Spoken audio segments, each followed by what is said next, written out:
ইখতিলাফি মাসআলা হচ্ছে ফিকহি মাসআলার ক্ষেত্রে। যেমন আমাদের দেশে স্পষ্ট কিছু বিষয় আছে, কেউ হাত বাঁধে বুকের উপরে, কেউ বুকের নিচে, কেউ নাভির নিচে, সব ব্যাপারেই হাদিস আছে। আবু দাউদ খুলে দেখবেন নাভির নিচে হাত বান্ধার 2টা হাদিস আছে। এবারে আবু দাউদ যে লেখক, আবু দাউদ শরীফের মুসান্নেফ যে লেখক, যে মুহাদ্দিস, ওনার শিক্ষক হলেন ইমাম বুখারী। তিনি বলেন যে আমি আমার উস্তাদ ইমাম বুখারীকে জিজ্ঞেস করলাম এই নাভির নিচে হাত বান্ধা হাদিস 2টো সম্পর্কে। তিনি হাদিস 2টোকে জয়ীফ বলেছেন, দুর্বল বলেছেন। এই কারণে এই হাদিসকে বাদ দিয়ে একদল লোক বুকের উপরে হাদিস বান্ধার হাদিসটাকে নিয়ে গেলেন। তাহলে এই বুকের উপর হাদিস বান্ধা হাদিস যেটা, এটাকে তারা গুরুত্ব দিলেন, ওইটাকে বাদ দিলেন। অপরদিকে নাভির নিচে হাত বাঁধার যে হাদিসগুলো আছে, অন্য অন্য মুহাদ্দিসিনরা ওটাকে সহিহ বলে আখ্যায়িত করেছেন। সে কারণে হানাফি মাযহাবের ইমামরা ওইটাকে গ্রহণ করেছেন, বুকের উপর হাদিসটাকে তাবিল করেছেন। অর্থাৎ যারা বুকের উপরেরটাকে গ্রহণ করেছেন তারা নিচেরটাকে তাবিল করেন, আর যারা নিচেরটা গ্রহণ করেছেন তারা উপরেরটা তাবিল করেন। 2 গ্রুপই হাদিসের উপর আমল করেন।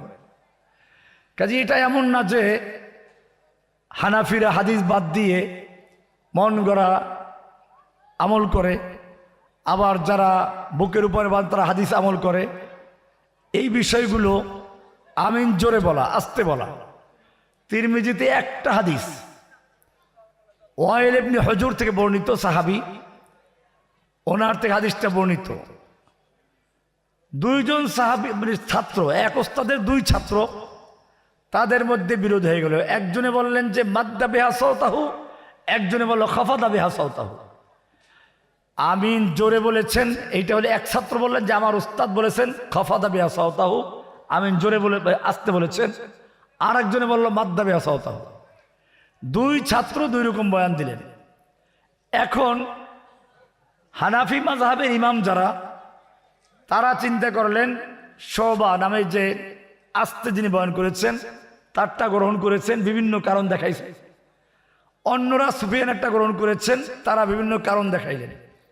তাহলে এই যে বিরোধগুলো, আমি আপনাদের যেটা বলতে চাই তা হচ্ছে 5 ওয়াক্ত নামাজ ফরজ, এই ক্ষেত্রে কোনো ইমামদের দ্বিমত নাই।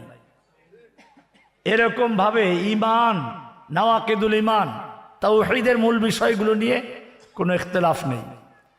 ইখতিলাফ বা মতবিরোধ আছে ফুরুঈ মাসাইলের ক্ষেত্রে, শাখাগত মাসাইলের ক্ষেত্রে। আর এইগুলো অনেক আগের থেকে চলে এসছে, চলতে আসে, থাকবে কিয়ামত পর্যন্ত। যদি কেউ এগুলো ঐক্যবদ্ধ করতে চায়, ঐক্যবদ্ধ হবে না, আরো গন্ডগোল লাগবে। এগুলো নামাজের কোনো মৌলিক বিষয় না। মাথা একটা দেহের অংশ, হাতও একটা অংশ, আঙ্গুল একটা অংশ। আঙ্গুল কেটে গেলেও মানুষ বাঁচে, মাথা কাটলে বাঁচবে? তো নামাজের কিছু আছে ফরজ, রুকু করা, সেজদা করা, তাহরিমা, কেরাত পড়া, এগুলোর কোনো দ্বিমত নেই, সব মাযহাবে এক। ইখতিলাফ হলো হাত কোথায় বাঁধবো, আমিন জোরে বলবেন আস্তে বলো, মুস্তাহাব নিয়ে। এরকম অনেকগুলো মাসাইল আছে। এখানে অনেকগুলো মাসালা উত্তর দিলে অনেক সময় আমি মৌলিক উত্তর দিয়ে দিলাম যে এই মাসালাগুলো নিয়ে যে বিরোধগুলো আছে, এরকম প্রায় 500 মাসালার মধ্যে, 500 না আরো বেশি, প্রায় 1200 মাসালার মধ্যে দ্বিমত আছে।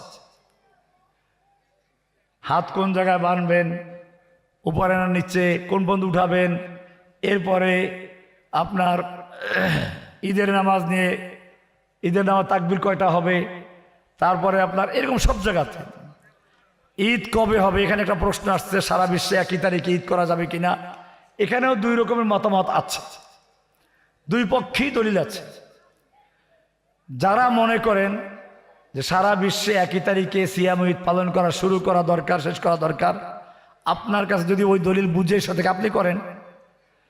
কিন্তু এ কথা বলা যাবে না যে আপনি যেহেতু ঈদ করলেন, যারা এখন এই দিনে রোজা রাখলো তারা ঈদের দিনে রোজা রেখেছে, হারাম কাজ করেছে।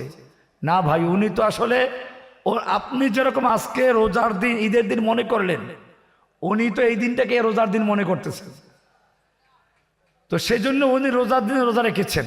উনি যদি বলে আপনি রোজার দিনে কেন ঈদ করলেন, আপনি গুনাহ করেছেন। তো এই জন্য এক্ষেত্রে আমাদের মাসআলা হলো এটাও একটা ফিকহি মাসআলা, যে সারা দুনিয়াতে একই তারিখে সিয়াম ও ঈদ শুরু হবে না ভিন্ন ভিন্ন হবে। সেক্ষেত্রে দলিল যদিও দুই পক্ষই আছে, বিশ্বের বেশির জায়গায় আমল দেখা যায় ভিন্ন ভিন্নভাবে চাঁদ দেখে আমল করার ক্ষেত্রে তাআমুলুন নাস যেটা বলা হয়, আমল হচ্ছে আলাদা আলাদা। এক্ষেত্রে আমার বক্তব্য হচ্ছে এটা পরিষ্কার, যার কাছে এটা স্পষ্ট যে সে মনে করে বা তার কাছে দলিল আছে যে সারা বিশ্বে একই তারিখে শুরু হওয়া দরকার, শেষ হওয়া দরকার, ব্যক্তিগত আমল করতে পারে, কিন্তু এটা নিয়ে বাড়াবাড়ি করার কোনো সুযোগ নেই। কারণ যারা মনে করে যারা প্রত্যেক এলাকায় আলাদা হবে তাদের কাছে দলিল আছে। কাজে ফিকহি মাসালা নিয়ে আমরা মৌলিক বিষয়গুলোকে ধ্বংস না করে দিই। আমাদের কাজ হচ্ছে আল্লাহর জমিন, আল্লাহর দিনকে বিজয়ী করা, তাওহীদ প্রতিষ্ঠা করা। এখন দুনিয়া ঐক্যবদ্ধের একটা হাওয়া চলছে। আপনি দেখেন চরমনার পিসাব আর জামাতের আমির একসাথে মঞ্চে ওঠে, এটা কি কল্পনা করা যায়? চরমনার পিসাবরা সবসময় বলেছে জামাত ইসলামীকে কোনো ইসলামী দল মনে করি না। আজকে জামাত ইসলাম, তারপরে খেলাফত মজলিস মাহমুদুল হক সাহেব, চরমনার পিসাব সব একাত্রে কাজ করতেছেন।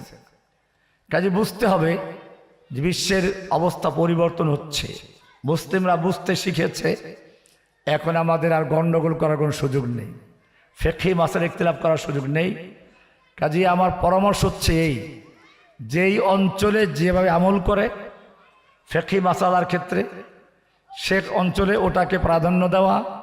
কারো যদি ব্যতিক্রমী দলিল থাকে বা বুঝে আসে, সে ব্যক্তিগত আমল করা, এটা নিয়ে ফিতনা ফাসাদ তৈরি না করা। মৌলিক উত্তর দিলাম। আল্লাহ সুবহানাহু ওয়া তাআলা আমাদের সকলকে বিষয়গুলোকে বুঝার এবং আমল করার তৌফিক দান করুন, আমিন।